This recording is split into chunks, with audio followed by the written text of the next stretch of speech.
சமீபத்துல விஜய் டிவில நீயா நானா அப்படிங்கிற ஒரு நிகழ்ச்சி வந்து ஒளிபரப்பப்பட்டது. இந்த நிகழ்ச்சியில ஒரு பக்கத்துல இந்த டாக் லவர்ஸ், ரொம்ப குறிப்பா சொல்ல போனா இந்த தெருநாய்களின் விரும்பிகள் அப்படின்னு சொல்லக்கூடிய சில மக்கள் இருந்தாங்க. இன்னொரு பக்கம் வந்து இதே தெருநாய்களால பாதிக்கப்பட்ட சில மக்கள் இருந்தாங்க. இந்த தெருநாய்களால பாதிக்கப்பட்ட மக்களினுடைய ஒரே ஒரு வேண்டுதல், ஒரே ஒரு குறிக்கோள் என்னவா இருந்துச்சுன்னா, இதுக்கு ஏதாவது ஒரு தீர்வு வேணும், ஒரு முடிவு வேணும் அப்படிங்கிறது தான். இதுல ஒரு பகுதியா ரெண்டு தந்தைகள், ரெண்டு அப்பாக்கள் வந்திருந்தாங்க. அதுல ஒருத்தர் சொன்னாரு, என்னுடைய கண் முன்னாலேயே என்னுடைய ஒரே மகனை ஒரு 4-5 தெருநாய்கள் கடித்து குதறியது, இதனால என்னுடைய மகன் வந்து உயிரிழந்துட்டான் அப்படிங்கிற மாதிரி சொன்னாரு. இன்னொரு தந்தை வந்து, என்னோட ஆட்டோல வந்து என்னோட பையனை வந்து ஸ்கூலுக்கு விட போற நேரத்துல ஒரு தெருநாய் குறுக்க வந்ததுனால நான் ஆட்டோ ஆக்சிடென்ட் ஆகி என்னோட மகன் வந்து அந்த இடத்துல இறந்து போயிட்டான் அப்படிங்கிற மாதிரி சொன்னாங்க.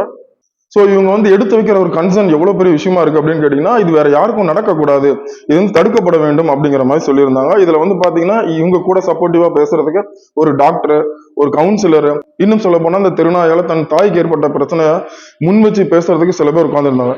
ஆனா அதே இது இந்த ஆப்போசிட் சைடு, அதாவது தெருநாய்களின் விரும்பிகள் இருக்காங்க இல்லையா, இவங்க எப்படி இந்த விஷயத்த கையாளுறாங்க அப்படின்னு பாத்தீங்கன்னா,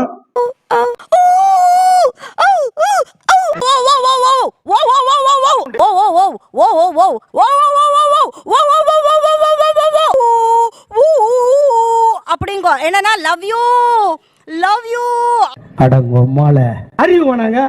இப்படிதான். இன்னும் ரொம்ப குறிப்பா சொல்ல போனா இந்த தெருநாய்களை பத்தி மட்டுமே பேசுறாங்களே தவிர, தனக்கு முன்னால அமர்ந்திருக்கிறவங்க என்ன பிரச்சனையை சொல்றாங்க, அதுக்கு என்ன தீர்வு வேணும்னு கேட்கறாங்கிறத கொஞ்சம் கூட ஒரு புரிதலே இல்லாம திரும்ப திரும்ப திரும்ப இந்த தெருநாய்கள் பத்தின புராணத்தை மட்டுமே பாடுறாங்க. இதுல இன்னும் எரிச்சலக்கூடிய விஷயமா என்ன இருந்துச்சு தெரியுமா? இடையில வந்துட்டு இந்த தெருநாய்களுக்கு சப்போர்ட் பண்ற மாதிரி ஒரு பர்சனை கொண்டு வந்து உட்கார வைக்கிறாங்க. அவர் என்ன சொல்றாரு அப்படின்னு கேட்டீங்கன்னா, இரவு நேரங்கள்ல தெருநாய்கள் வந்து கடிக்க வருது அப்படிங்கிறதுக்கு ஒரு சொல்யூஷன் கொடுக்காரு. என்ன சொல்யூஷன் அப்படின்னு கேட்டீங்கன்னா, இரவு நேரங்கள்ல, அதாவது குறிப்பா 9 மணிக்கு மேல வந்து நீங்க ஏன் வெளியே போறீங்க, அப்படி போகாதீங்க, அப்படி போனா திருநாய்கள் உங்களை கடிக்க தான் செய்யும், அதுதான் அதோடைய குணாதிசயம் தான், அதனால இரவு நேரங்களில் நீங்க வெளியே போறதையும் தவிர்க்க கூடாது அப்படிங்கிற மாதிரி ஒரு சொல்யூஷனை கொடுக்காரு. கொஞ்சம் யோசிச்சு பாருங்க, ஆப்போசிட் சைடு மக்கள் என்ன சொல்றாங்கன்னா தெருநாய்களால உயிர் போகுதுன்னு பேசுறாங்க. ஆனா இங்க கொஞ்சம் கூட பொறுப்பு இல்லாம, அதை பார்த்தோன்னா கொஞ்சம் கூட ஒரு அடிப்படை அறிவு இல்லாம பேசுற மக்கள் மாதிரி சில பேர் பேசிட்டு இருக்காங்க.